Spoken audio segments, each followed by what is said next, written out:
one. Wait, hold on. Wait 1 second. Let's see. Oh, whoops. Delete right here. Boom. There we go. Save changes. And then are we good to go? Awesome.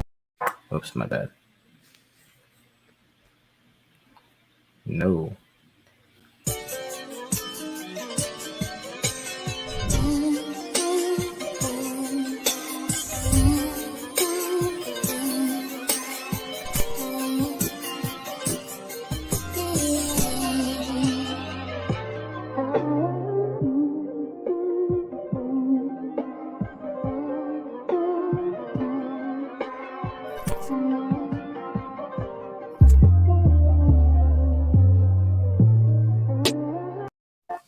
What's up, everybody? Welcome to this episode of Campus Cuts, a multicultural, intergenerational show that brings together entrepreneurs, creators, athletes, and people from all walks of life to chop it up in the virtual barbershop. Today, I have an incredible guest, somebody whose content that I'm inspired by and I listen to a lot. He is a culture shifter. He is a creator. He's somebody whose voice is resonating with a lot of people in their life who want to get inspirational change.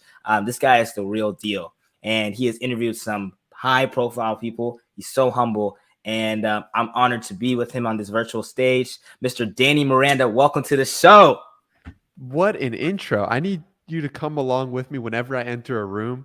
Just tell that to the people I go into the room with, and then I'll be really excited. But I appreciate you bringing me on here. I'm really excited to be here, and I'm hyped to talk about whatever we're going to talk about today. I love your energy, man. Oh man, thank you. I received that. Nah, dude, it's just I've been following you for a minute now, man. I think for over a year. And I think the very first podcast that I actually listened to was the one with you and Do. And just talking about his journey and all that stuff. Wow. So I just really, and ever since then, I got hooked. And then you interviewed Tom, and you interviewed like all these amazing people. I'm just like Jake. I'm like, bro, shout out to Twitter. Twitter is if you Twitter's the find the real right deal. people, you can find like the right community and you follow the right people. Twitter can open things up. Yeah, I think Twitter allows you to insert yourself into any conversation better than any other platform I've seen. And just, it's, dude, you've been following from the jump because on the second episode ever, like now we're 168 deep, I think. And you've been listening since day one, literally when I put that first 3 episodes out. Like, respect, man. I really appreciate that. And it Of means the course. world to me. Of course, man. So, of course, to the audience that don't know what Campus Cuts is about, it's just an opportunity for me, just to interview some of the greatest minds and people who are doing some really cool things. And so, of course, I was able to give you a intro, but I want you to introduce yourself. So, of course, Danny, just what's your name, your occupation, and where you're from, and then after that, we'll continue to move from there. Yeah. So my name is Danny Miranda, as you might be able to tell from if you're watching on the YouTube. And I am a professional podcaster, I guess, because I recently got hired by this great company called Lucky Trader, just launching. It's an NFT company, and I'm creating content, producing podcasts for them. And I'm also will be doing my own podcast, which I've been doing for the past year, honing my skills, getting better and better at the craft of interviewing and communicating. And I'm really excited to do that on a hopefully bigger stage, bigger platform, and continue doing my podcast as well. So I'm really excited to combine both those worlds. I'm really interested in NFTs, but I'm also interested in becoming the greatest version of yourself. And I'm just balancing those two right now in my own life. And becoming the greatest version of yourself to me means doing the things that you know you should be doing, loving yourself, meditating, going on walks with yourself, doing yoga, going to the gym, lifting weights. This is just all for me personally. And so I'm interested in all those things and talk about it every day. And I feel incredibly blessed and feel so grateful that this is my life. So just honored to share this moment with you in this specific moment and just have this life that I've built in part over the past year. Wow. So talk about that. Like, what does it mean to build your life? Like, what was the deciding factor for you to really start creating content and really, really trying to like hone your skill? Yeah, so I would say my content creation journey started when I was 13 years old, and I was just realizing that the internet was something special and that using the internet for good could be something that I could do. And I started a blog on how to manage your time when I was 13 years old. I wrote it for a couple of months. I didn't have the discipline or the consistency to stick with it. And I did that again when I was 15, started a Nick's blog. So I've been creating content for a while, but I never stuck with anything. And Yeah. this is the first time in my life where I've stuck with something and enjoyed it more a year into it than I did when I started. And for me, Mm, putting out content started in March of 2020 is when I think about how I really started, because I was previously in May of 2018, I started putting out my content under this name, Danny Roars, and I put out e-commerce and dropshipping content. But then I really felt like it wasn't me. It wasn't what I was really interested in. I was just doing it for the money. I was just doing it for um, the quick money, and it wasn't really me. And so, starting in March of 2020, I said to myself, "Okay, I'm going to start putting out content based on my own name for the first time in 10 years, and I'm going to mm, just figure out what I'm going to talk about what I want to talk about. I'm going to talk about loving yourself. I'm going to talk about meditating. I'm going to talk about all these things that are changing my life, 75 hard." So that was the start of it. And then it's just been consistency for a year and a half, and loving the process of that. So, yeah, yeah. that's awesome. That's incredible. That's incredible. I think people don't underestimate, because of course, if somebody was to come across your profile, they'd be like, "Oh man, this dude, like, how did he get this person here, or how did he get himself, talking with this person and whatever." But of Mm-hmm. course, it looks cool on the outside, but nobody really understands the amount of dedication, hours, and work it takes to be consistent. You're dropping 3 episodes a week. Three Yeah. episodes a week, every Monday, Wednesday, and Friday, right? Yes, sir. And we're about Okay. to that's on my own podcast. And then we're gonna add the podcast we're doing with Lucky Trader, and then we're gonna add Twitter Spaces, and then we're gonna add YouTube videos for Lucky. Like, it's gonna be a lot of stuff coming at you. And it's gonna be a lot of stuff on my end. But the reason why I can do it and the reason why I'm able to do it is because I love it, man. I love Mhm. expressing myself. I love teaching. I love giving my truth and the knowledge that I have to someone else that it can be useful to. So that's why it's me in my zone. And it's like I have that same feeling when I'm talking to a friend one on one, or I'm meeting someone new and I'm saying, "Hey, like, you should," like, a couple of nights ago, I came across this amazing photographer and I was talking to him in person. I was like, "Dude, you should make that into an NFT." And then we just went on and on. And I talked to him about it for an hour at least because I was so excited by it. And I'm bringing that same passion and energy to the podcast and to becoming the greatest version of yourself and to NFTs. So it's like, the reason why I'm consistent is because I love it, if that makes Mhm. sense. Yeah. No, no, no. No, I resonate. I resonate deeply with that. I know I'm like, Yeah. I'm the same way with my friends. I'm trying to put them on. So, yo, you guys need to get in NFTs. Yo, you got to get in crypto. Yo, because I remember back, it was in 2018 where I was listening to Gary Vee is one of my favorite, businessmen, right? Love his authenticity, love what he's about, and loves how he keeps it raw, honest, and authentic. Of course, I remember when I first came across him, he's like, who's this, short dude, like cussing all the time? Like, what the heck?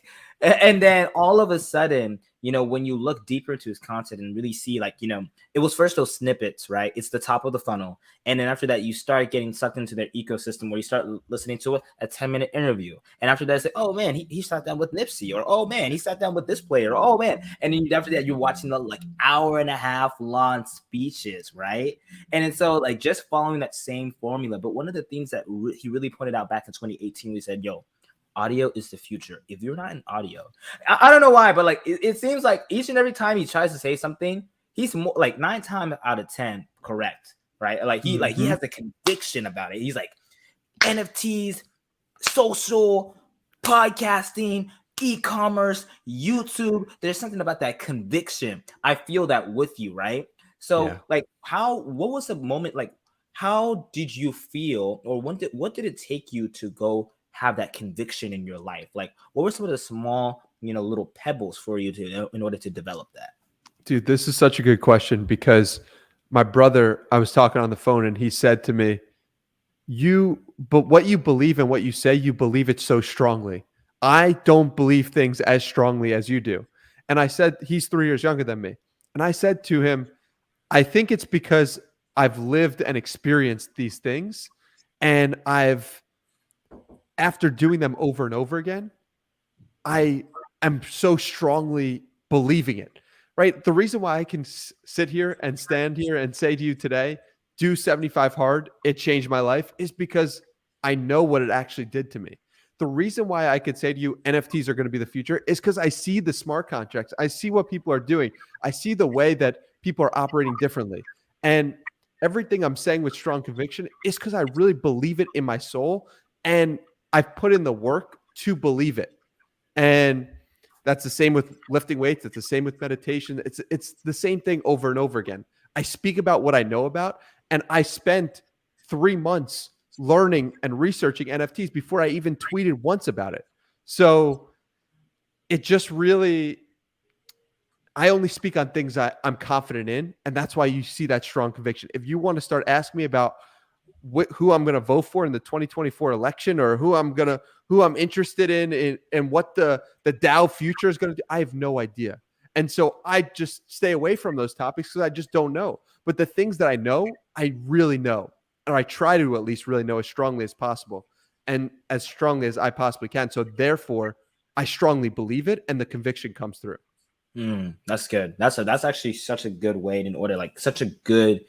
You said that in such a good, clear way, because you have the self-awareness to even admit, I don't know, because not a lot of people, like I like when I'm having conversations with some of my colleagues or my peers or anything like that. It's the fact that it's like saying, like, if you always think around going on in life that that you think you're you're a know-it-all, and 9 times out of 10 it's gonna, like, you're gonna get knocked in the face. What Yeah. made you continue to have that, humility in that Yeah. life for you to say, you know what? I don't know about it. I'm willing to learn, but I'm not going to talk about it if I don't know. Yeah, for me, this was meditation. And meditation, before doing meditation, I started 2 years ago. I was very much, this is this is my opinion, and I'm going to go down to the hill and die on this opinion. Where if I don't even know anything about it, I'm still gonna put my whole reputation on the line for that, because I didn't have any humility, and I was too attached to my thoughts and opinions. But Mm, once I started to realize, if you really sit with yourself for an hour, no inputs, no nothing, and just focus on your breath for 1 hour straight, and you do that every day for months on end, you will start to realize that your own thoughts can change based on any given day, any given moment. You could, at the beginning of a meditation, say to yourself, oh, I'm feeling really comfortable. And then 30 minutes into it, you could be like, I'm feeling really uncomfortable. And then 30 minutes later, you could say, oh, I'm comfortable again. Well, nothing changed. You were literally sitting there the entire time. What changed? Your mind did, the waves of your mind. So if you take that to any discussion, it's like you start to be really humble in how you approach things, because you say to yourself, I don't really know anything. I'm an idiot. Like I'm just learning. I just said something and I have strong conviction in what I said, but you present new information to me. What I just said is meaningless. So I think that is a really important piece, is like having a strong level of confidence in what you say because you've put in the work, but also being open to receiving new information that might come in that might completely disregard something you just said, and be okay with it. And meditation taught me that. that's good. That's so good. The fact that you have to be malleable and in what you intake, what you feel, and how you're going to continue to move out through life. Because oftentimes, I think it's really, really easy, especially in we now see how these social platforms, of course, like with the Facebook scandal, like they can be like they're meant to be divisive in order to get engagement, right? And then so, like, you, of course, having like an influence or having a voice on these platforms, or like like lead you, yeah, you're an influencer, or actually no, oh sorry, my bad, I hate using that word. You're somebody that has a voice, who continues Yes. to who actually produces good content. How do you balance, like, do you feel like a sense of responsibility each and every time you tweet or you open out your mouth or anything like that, or you just like, hey, this is just who I am, and thank you for joining my journey, I'm willing to change? Yeah, both. I feel a sense of responsibility every time I walk down the street, my man, smiling at Mm, people, talking to people. I have a sense of responsibility when I'm in my house, because I say to myself, I'm going to engage with the world. So I need to do the things that are going to help me engage with the world the best.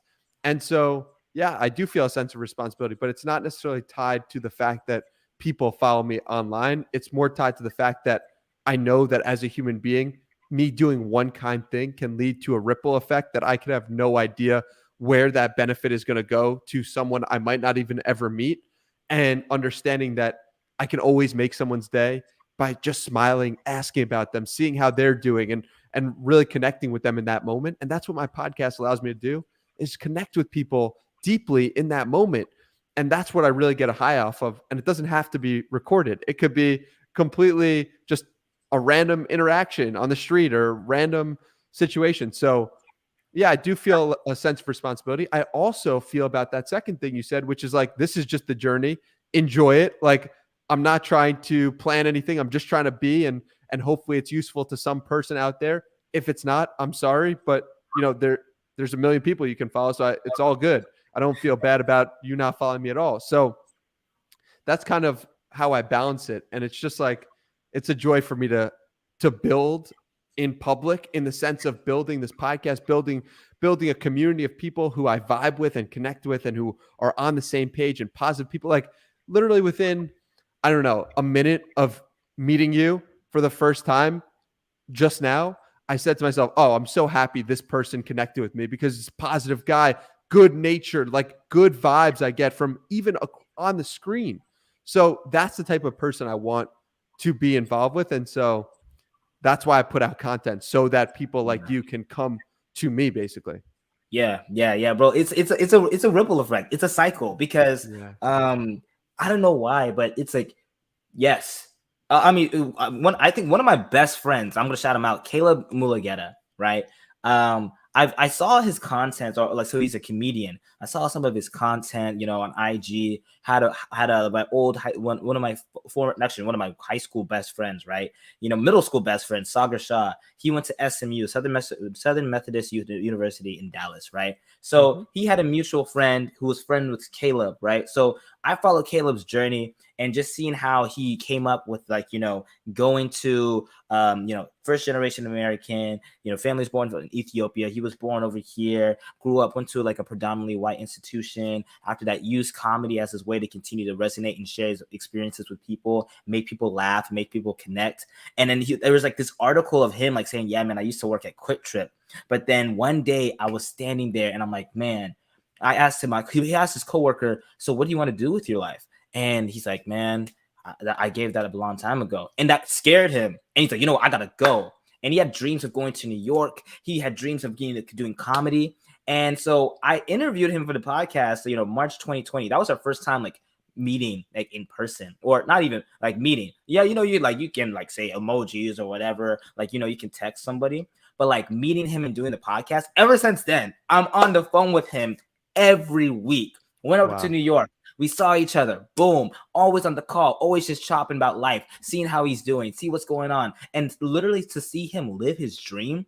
He's right now doing comedy gigs. He met Dave Chappelle. He was over there, like working at this amazing top tier advertising agency, Translation, working on projects and meeting dope artists and actors and actresses and whatever. And like, it's so amazing. He's like, yo, bro, I don't think you understand. You helped and influenced me to like think bigger or dream bigger because you just did it. And I'm like, bro, what you mean I just did it? Like, this is you. And it's just like such a I don't know, but I get goosebumps when I think about like what can happen because of literally just a small message like, hey, keep going, or hey, I would like to just talk, or what's up, What do you do? What do you say specifically that he felt resonated with him so much that led him to say you changed my life in that way? I think it was for him. He said my ability just to when it comes to success, or when it comes to just being, just to be, is in the sense of I'm not caught up in the numbers. I'm not caught up I'm not caught up with how much money I'm gonna get or followers, whatever. It's just Yeah. my opportunity to continue to. For me personally, my personal philosophy is that I'm free. Well, I'm a believer, but then despite of that, like, I'm a human being and I can continue to. I'm a human being, and that's what I always say. I'm a human being, and our real, like, for me, I think our real uh purpose on life is just to be human and to really connect with people and just to enjoy them, right? So like Yeah. similar to you. And then from there it just continues to resonate. And so with that energy and with that, just him like always like put into perspective and helping him like, yo bro, like what you do and what you achieve is not your worth. It is just a byproduct of what you've already believed inside, right? And it like for him that was kind of like a woo, but that was also kind of like a woo when I learned that back in high school, because I used to man, I was so pent up, like so frustrated because I never got like no awards or anything. I got a couple athletic awards, but like it was an academic school, and I'm like, man, I want to be academic. I want to whatever. Like, and like I thought I would get most improved, right? Like I'm like my grades were not the best, but I'm like I improved. Like I'm like yes, but the school is very competitive. Like if I went to a public school, I would have been like top 10%, but I did not. But I'm so grateful that I did because I had a friend up to me and said, Tanaka, I want you to live life with an open arms, open mind, and an open heart. And Mm. that is going to be so much in you just being present and just being a human being. Your worth is not tied to this. It is just you being alive. And then, so I'm Wow. like, yo, that changed my life. She wrote that in my senior year on a Whew. yearbook. I always shout her out. I always shout her out because Nema Ramen has changed my life. And I'm just like, man, I want to continue to have that same effect. Like me change, like, sure, if I come out, if I'm a billionaire, whatever, like, I mean, that's whatever. But just that, like, or to interview and talk to amazing people and just continue to help share their voice and their perspectives and their thoughts, I've already won. Like dude said, bro, all you need is a calm mind, a fit body, and a house full of love. That's literally Naval. You have all those things, and everything else continues. Like if you want to save the world, save yourself, and then after that, everything just raise your kids right.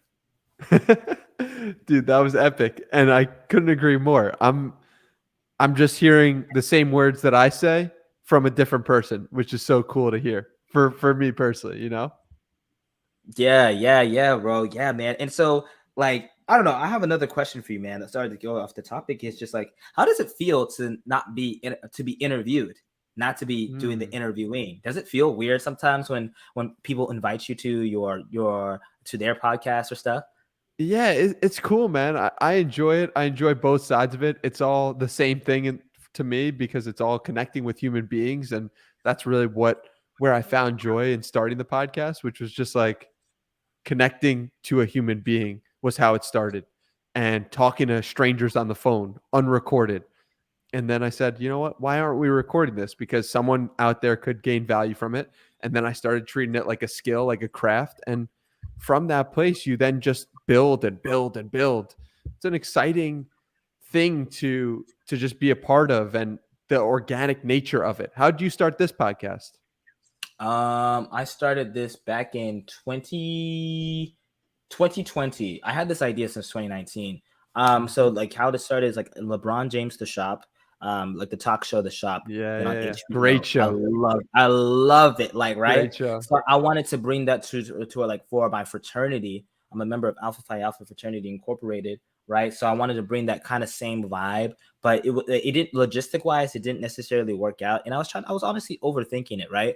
But it wasn't Mhm. until I was tasked, I was in part of student government at my university, and I was tasked as the diversity and inclusion chair. So what I had to do was go around and ask people what their different perspectives and their thoughts and how they felt on campus and what could like they could say, right? So what happened was I thought well, I learned in my speech class, it's hard to communicate one person's experience because there's going to be a lapse in terms of what they mean and what they say and who is receiving it. And so you would rather want to facilitate the conversation of actually having the person be present and being there. But of course, you can't be anywhere. But I remember, like, I said, audio. And then so I got my phone, downloaded Anchor because I was listening to a podcast where you could download Anchor. And I said, yo, all my friends, I want to interview you. I want to get your thoughts of, Baylor. I want to get your thoughts of how you feel, what's going on, and your thoughts about the world and all this stuff, right? Because I also listened to a lot of NPR growing up with my dad. So I'm like, all right, I can go Guy Raz. Let me go Guy Raz on this. And then so all of a sudden, it just started in the basement of my university, and just literally pressing a record button and just asking my friends, and it then transferred and transformed into a thing of its own. Yeah, it's crazy because you can never know when you start, just those conversations are going to turn into initially with just your friends. And it's such a beautiful thing when it's just organic in that way. And I mean, how amazing is it that you have those as stored? No one has, our parents don't have footage or audio recordings of them talking to their friends. But we have that opportunity today to just record conversations with our friends. Get the literally on an iPhone, it's got the voice notes app. Like anyone can do it. It doesn't need to be a formal setting. It doesn't need to be any fancy equipment. It literally could just be the simplest thing. And that's what's so amazing to me, is that that opportunity is out there for our generation and every generation that's got the technology, because it's a way to save and think about one person's perspective at a particular moment in time. And I was talking to my aunt, and my aunt was like, I don't really want to be recorded, and everything goes, and that's true. Everything does go, and we will go, and the recordings will go. But I think there's something beautiful about preserving your thoughts, that person's thoughts at a particular point in time. And I just find that to be so, it warms my heart to have those conversations. So yeah, I mean, what about you? No, bro, like that is so true. And you know what's so funny? Like you go back. It's Yeah. it's a time capsule. Like Yeah. I mean, have you listened to Russ's, or have you read Russ's It's All in Your Head? One of my favorite books. Bro, but so you know what I'm talking about, like how it's like music is like literally audio, like frozen in time, or somebody's thoughts and anything of that nature. So it's Yeah. like, yo, you can literally archive your voice and your conversation and your thoughts, and you might think you're the shit, man. And all of a sudden you're like, oh, it's so cringy. Yeah, absolutely. And guess what? Like that's the part of growing as an artist and creator. And I've looked to, you know, there weren't really any podcasters before 2005, let's say, right? So I've looked to artists and musicians, because what do musicians do? Musicians use the power of their voice to create change in their own world and the world around them. And that concept for me, when it clicked in my head, I was like, oh my God, what I'm doing is very similar to what a rapper or what a singer is doing, and how they're using their voice to transform society, transform their own life, and build themselves into something. So I look to Russ, I look to Kanye, I look to these people who have transformed their life just by the spoken word. I think that's a crazy, incredible concept. And they probably look back at their old records and say, what was I thinking? What's wrong with me? But guess what? If they didn't produce that record at that time, they wouldn't be Russ. They wouldn't be Kanye, because you need to take those stepping stones. You need to use your voice, maybe in a cringy way, to find it eventually. And so that's my mindset. I'm ready to do this for the rest of my life. And I'm just ready to put my head down and put my voice to the microphone and go, go, go. You know what I'm Yeah, saying? yeah, that's so good. That's so good. So now, besides that, like just in terms of like like looking back in the past and all this Mm-hmm. stuff, what drives you, man? What's your main motivation? What's your main motivation for you? Yeah, I want to raise the consciousness of humanity. I want to take the love that I have in my heart for myself, that my mother and father blessed me with a combination of incredible parenting, and give it to more people. And and it's a combination of their incredible parenting, the work that I've done on myself, and having the tools, I feel like, that have made me feel so happy in my own life. And I feel this joy inside of me, and I really wish I could just give this joy to every single person on earth. And it's not like I'm feeling joy 24/7, but I know that I love myself more than the average human being. I know that I'm feeling more joy than the average human being, and I know that I'm feeling a greater range and expression of emotions and feelings than the greater range of than the average human being. And I say that because I talk to my friends, and they're like, how do I help? What do you suggest I do with this situation? What about that situation? And you could see that I'm stumbling over my words because I'm so excited to say this truth and to say it and to give it to more people. And listen, me saying and me talking might not make you more happy, but it could be the spark that makes you ask yourself, why does that guy feel the way he feels? What Mhm. is going on here? What did he do differently? And what can I do and take in my own life that's going to be useful to me. Not everyone is going to want to do 75 hard. Not everyone is going to want to meditate. There are ways to go around it, but I just want to give the tools to the people. That's what Right. motivates me and raise the consciousness of humanity. Bro, man, that sounds so similar to my homeboy Jaden Treasure. Shout out Jaden, man. Very, very, very conscious human being. Always about self improvement. He put me on to Jordan Peterson. He put me on a bunch of things. So shout out to you, Jaden. Like, he was actually one of the very first episodes that I recorded. I mean, bro, like it was just us, like in the basement. I will always remember that. But to follow that, man, I guess like that's so good to see that. You know what, bro. I mean, of course, it's cliche, but they say that the best people in the world are the ones that serve, right? You know what I'm saying? Or even like the military saying, do it anyway. If you build a wall, you build this, and somebody tries to tear it down, just continue to do it anyway, because you're literally creating that influence, that footprint for somebody else to be like, oh wow, that's amazing. I like they can do it, I can do it too. Oh, okay, I'm going to continue. And I think, and you know what? I think it's also cool. Like everybody has that innate ability to raise the consciousness of each and every individual, because at the end of the day, we're beings emitting energy, like scientifically, biologically, neurologically. We're literally like wavelengths and atoms and all this stuff. I feel like I really forget how it's so crazy, because I think that the greatest, I'm a designer, right? And I think the greatest form of design is the human body itself. Like you think about like AI. AI is literally designed based off how our brains and how neurons work. You know what I'm saying? And it's like, whoa. And there's nothing that will ever there's no thing that will ever be perfectly. You can't. There's no robotic arm with biomedical engineering that can replace how you can move this arm so flesh-like. You know what I'm saying? Wild. Bro. Like, you might get a robot arm, it has like whatever, then maybe you have to fix it, but it's just like you can't copy this. You can't. Yeah.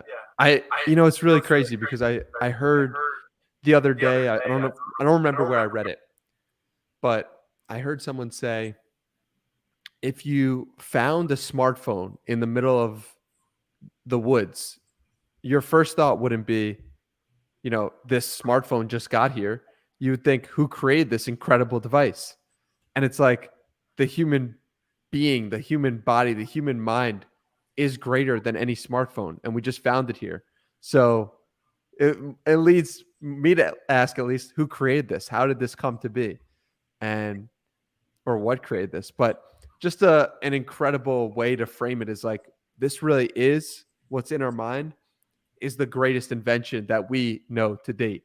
And so that is, it's just it's a powerful way of thinking about the world, and just makes you so appreciative and grateful. Absolutely, man. Absolutely.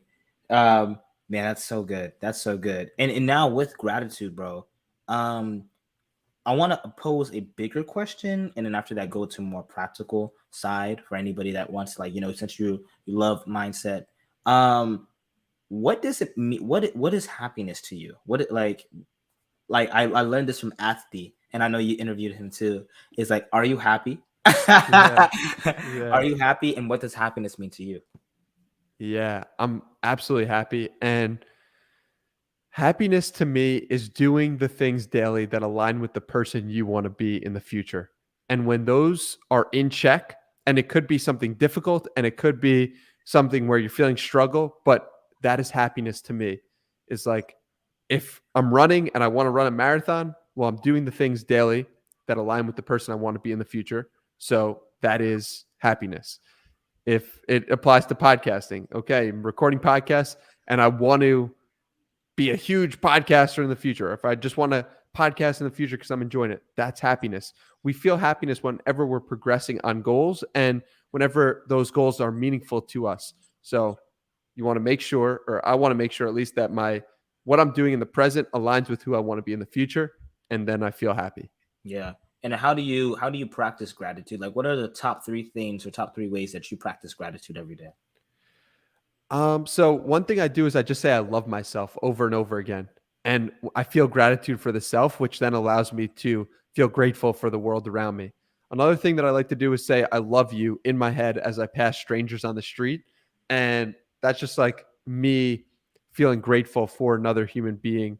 And a third is just meditating. And when I meditate, I feel more at peace and more at home with who I truly am, my core, my truth, and that makes me feel grateful. So all three of those are great ways that I practice gratitude on a daily basis. That's incredible.